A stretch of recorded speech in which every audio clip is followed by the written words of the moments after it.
reach out to people who are already in your network, who may have connections to other high caliber individuals. Ask for introductions. Ask for recommendations, right? It takes time. It takes effort. Be patient. Be persistent. Be genuine. And be authentic.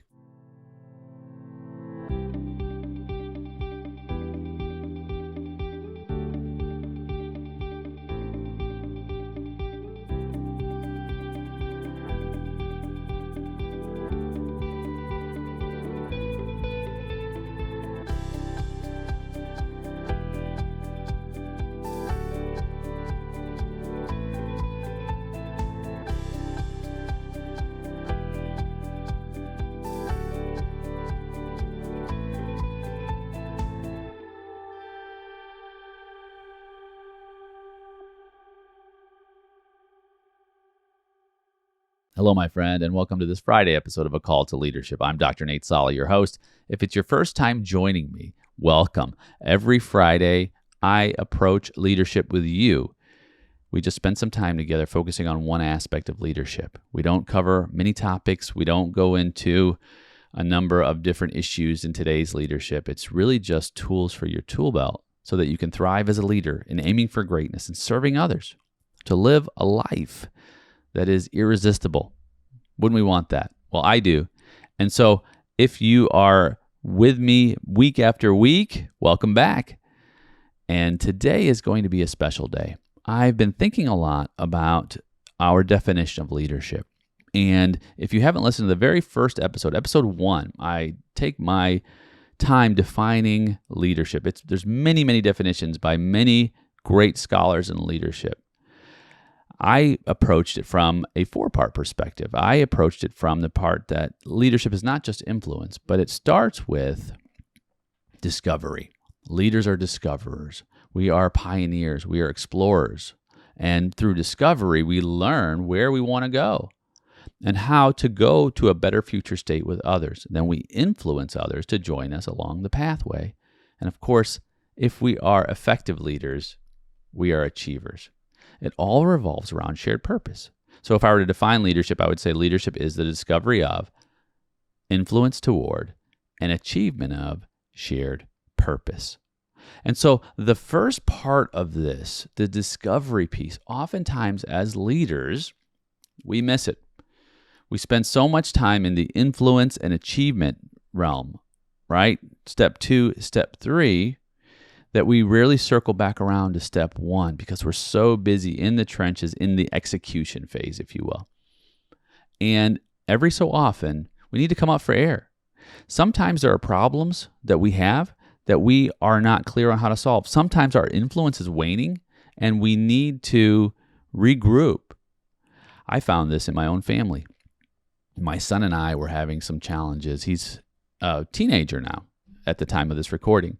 And they start to drift off. Parents sometimes don't understand how to communicate, don't understand what's going on. I'm almost 50 years old now at the time of this recording, and I haven't been a teenager in, 30 years. So I've forgotten a lot of the challenges, if you will. I remember some of them. And even so, teenagers today have different challenges than teenagers did 30 years ago.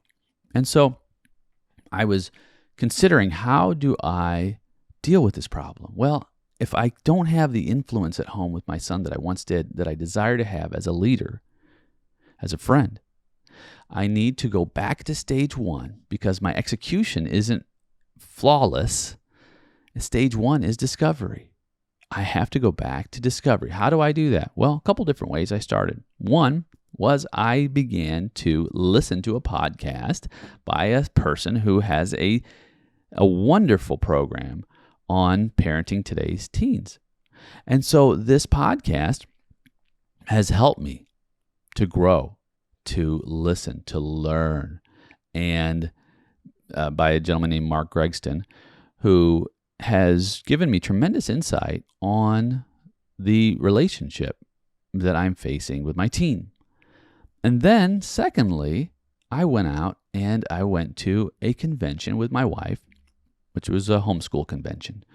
And I was learning different practices and different behaviors from some of the speakers on how to engage and to actively seek a fruitful relationship with my son.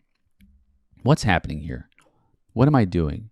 The discovery process that I'm impacting, the discovery process that I'm plugging into really is the network. It is the network of individuals who will help me discover how to influence and achieve the shared purpose I desire. This is so important, friend. We spend so much time in the trenches. We need to back up sometimes and access our network so that we can re-engage, we can learn new ways, because leadership is about learning. Never take our foot off the learning, right? Always integrate that into our day, into our week, into our month. So how do we master the networking aspect of it, right? How do we do that? You say, Nate, I'm so busy. I don't have time for any of this stuff. You have to make time. You have to take your schedule, your calendar. You are the master of your calendar. Your calendar is not the master of you. You say, that's easier said than done. Of course, it's not easy, but not much is easy, right? Do hard things, like moving things around your calendar, building margin in. It might not be today, it might not be tomorrow. Maybe it's next week or next month that you find ways. And honestly, guys, there are always ways that we can cut something or do something if it's important enough, if the priority is there. For me, the priority was number one. So what did I start doing? On the way into the office, I plugged into the podcast. 7-minute episodes, 10-minute episodes, 14-minute episodes, right? Little doses, little nuggets, right? I'm accessing a network. And that network of individuals, i.e. via podcast, I love this medium that's grown. Obviously, this is a podcast and you're listening, so you understand this. What a repository of resources to learn, to grow, to add to our abilities so that we can then discover new ways to influence and achieve. That's only one piece. The networking event that I attended was so helpful, taking so many notes. I spoke with different speakers and, in fact, invited some of them to join me on my show, and you'll be hearing from some of them soon. Also, it gave me a better understanding and clarity, because clarity is power, on how to approach my relationships as a leader. And the beauty of it wasn't just what I came in for one challenge, but I left solving other problems too. Have you ever done that? Have you ever gone into a situation where you want to solve one problem and then you're illuminated to the possibilities in other areas? That happened with me. So I encourage you to attend networking events. Now, we are past COVID. We are able to see each other in person, not just on Zooms. There's so much more that can happen in a room with people in person than on the computers. And I love this. I'm so glad we have the technology. It's such a blessing. However, we've got to get back into community. We are human beings who are social, connected creatures. It's so important for us to connect to our network, have conversations, eye to eye, shoulder to shoulder, right? So when you're looking for events, look for events where high caliber professionals, people gather, right? These conferences, industry-specific events, it may be related to your family, it may be related to your business, it may be just related to your life. Attend these events and make an effort to meet new people, right? Make new connections, right? Exchange your contact information. Follow up with any potential new connections after that event.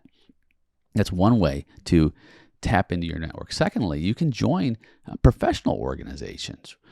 Consider joining a professional organization within your industry, right? These groups are great. They give you opportunities to connect. You can, and not only that, but you have similar interests and goals, right? It's a great way to engage with other professionals in your field. And I don't even look at these individuals as competitors. I look at them as colleagues, because I want to connect with them to follow up with these new connections, especially after the events, and talk about best practices.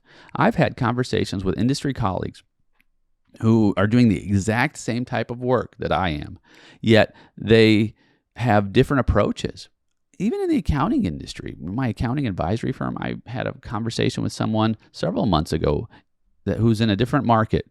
And this individual was sharing some of their software that they use for their tax strategy. I was sharing some of my practices for building a healthy organizational culture. We both left better. So rather than looking at these individuals as competitors, I look at them as colleagues. And these colleagues, we can grow together. It's been said, a rising tide raises all ships, right? So that's the professional organization, right? Develop those relationships with those who you perhaps admire or perhaps you just like to learn from. Thirdly, you can leverage your existing network. Reach out to people who are already in your network, who may have connections to other high caliber individuals. Ask for introductions. Ask for recommendations, right? It takes time. It takes effort. Be patient. Be persistent. Be genuine. And be authentic. Focus on creating valuable relationships that benefit everyone, you and your connections, right? And then once you begin to discover through your network ways to connect and learn, stay connected. Keep in touch with these people. Put it on your calendar in your network. Build relationships that are genuine, right? And one of the ways we do this is by being a helpful resource to them, providing value wherever you can. I found that I love to just give value everywhere, right? Share my insights, share my understanding so that people look at me as someone who is not just a taker, right? Not just a taker. Guys, we know people who are just takers. All they want to do is access your network, access how you can help them, right? You want to eliminate those people. You want people who will reciprocate, right? So, and you want to be that person, right? You want to be the kind of person who gives back, right? Pay it forward by helping others in your network, right? You can share articles that might be of interest to them, or you can make introductions between people who could benefit knowing each other. In fact, I just met someone yesterday at an event, did a 2-day Entrepreneur Summit. It was fantastic. I met someone who called herself a super connector, right? She wants to make introductions between people. She asked me, what is it that you want? Who is your ideal client? What are you struggling with? Perhaps I can connect you with someone else in my network. That person becomes a very high value relationship. You're like, wow, fantastic. Thank you so much. Here are some of the things that I'm working on in the next 12 months, right? And that person then becomes an asset to you. Be an asset in the network. And then these genuine relationships will begin to develop. And then make sure that you keep in touch in such a way that is meaningful. It's not a one-time event. It's an ongoing process. It involves nurturing the relationships, actively engaging with your connections, both online, offline. And you can do that through technology. You don't have to remember everything. You can do that through simply getting involved with people and staying involved. I am confident that the power of our network is, it's been said that your network is your net worth. And in some ways, I do believe that, because I believe you build social capital. I believe you build relational currency through the network, through connecting with other people. And I found it to be invaluable. I've found that the people who I've surrounded myself with have been even more valuable than what I know, if you will. You've heard the saying, it's not what you know, it's who you know, right? I believe that. Now, of course, it's important to know things, right? To have knowledge and skills and to use them in the marketplace. However, I've found that the relationships I've developed have moved me so much further than simply my own knowledge base, right? Because we bind together and there's synergy among people. Even this weekend, as I was attending this event, the connections that I made with people who I know that I can help in the future and they can help me. And sometimes it's just one sentence, one phrase. Sometimes it's simply a pathway that's opened up, a blind spot that's revealed, a new way that's illuminated, and perhaps another way that's fruitless that is eliminated, that will make the perspective of you leading well all the more real. So, my friend, if you have not engaged your network, if you're in the trenches and you're still trying to figure out how to influence, or if you're at a roadblock or an impasse, I encourage you to attend an event, have a coffee, have a lunch or a tea or a sparkling water, right? Connect as a group, connect as an individual, take time to discover and recharge and rejuvenate and re-engage as you aim for greatness in serving others as a leader worth following. I'm so glad you're here today.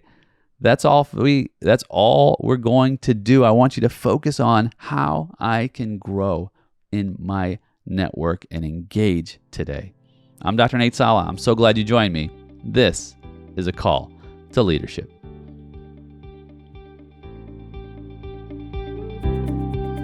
Well, my friend, we did it. I'm so honored you were able to join me on this episode of A Call to Leadership. Now, this might not be for everyone because you really have to be in a certain place in order to take the kind of steps to level up your leadership.